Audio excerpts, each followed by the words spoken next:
বন্ধুরা, আগের দিন আপনাদের বলেছিলাম যে আমরা তাওয়াং থেকে বেরিয়ে এখন বুমলা পাসের উদ্দেশ্যে যাচ্ছি এবং বুমলা পাসে গিয়ে আপনাদের সঙ্গে আবার যোগাযোগ করব। কিন্তু দুঃখের বিষয়, বুমলা পাসে গিয়ে আপনাদের সঙ্গে আর যোগাযোগ করা করা হয়ে ওঠেনি। কারণ ওখানে আর্মিদের স্ট্রিক্টলিভাবে, খুব স্ট্রিক্ট ছিল যে এখানে কোনো রকম কোনো ভিডিও করা যাবে না। জানি না, সেটা হয়তো কোনো ওদের সুরক্ষা বা অন্য কোনো কোনো ব্যাপার হবে, তার জন্য আমাদের ভিডিও করতে দেয়নি। তাই আমরা ওখানে আপনাদের সঙ্গে আর যোগাযোগ করে উঠতে পারিনি। তবে এখন আমরা আবার পুনরায় তাওয়াং ফিরে এখন আবার নিচের দিকে নামছি।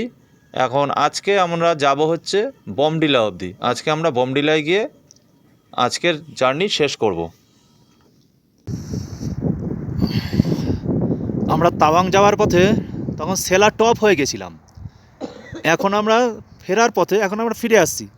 এখন আমরা সেলা টানেল, আপনারা দেখতে পাচ্ছেন সামনে এই ওয়েলকাম টু সেলা টানেল লেখা আছে। ফেরার সময় আমরা সেলা টানেল হয়ে আমরা আজকে নিচে নামবো।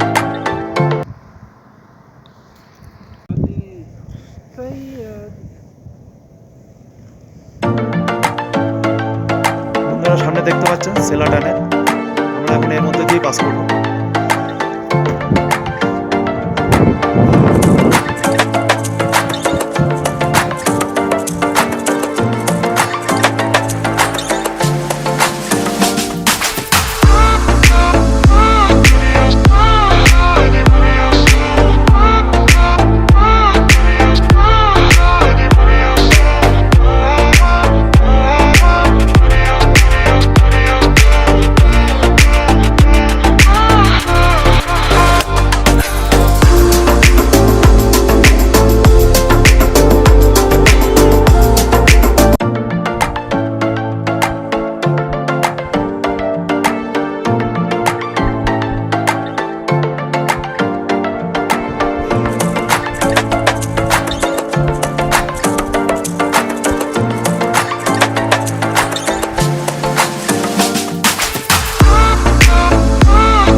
বন্ধুরা, আমরা এখন যেই জায়গা দিয়ে পাস করছি, মানে যে জায়গা দিয়ে যাচ্ছি, এই জায়গাগুলো একটা সময় খুব প্রবলভাবে ল্যান্ডস্লাইডিং এরিয়া ছিল। কিন্তু এখন মানে পরবর্তীকালে এই জায়গাগুলো বড় থেকে, মানে বর্ডার রোড অর্গানাইজেশন থেকে পুরো কংক্রিট করে দিয়েছে। তার ফলে এখন আর ল্যান্ডস্লাইডিং হওয়ার চান্স অনেক কমে গেছে বা হয় না। তাই এই জায়গাগুলো এখন অনেক সেফ।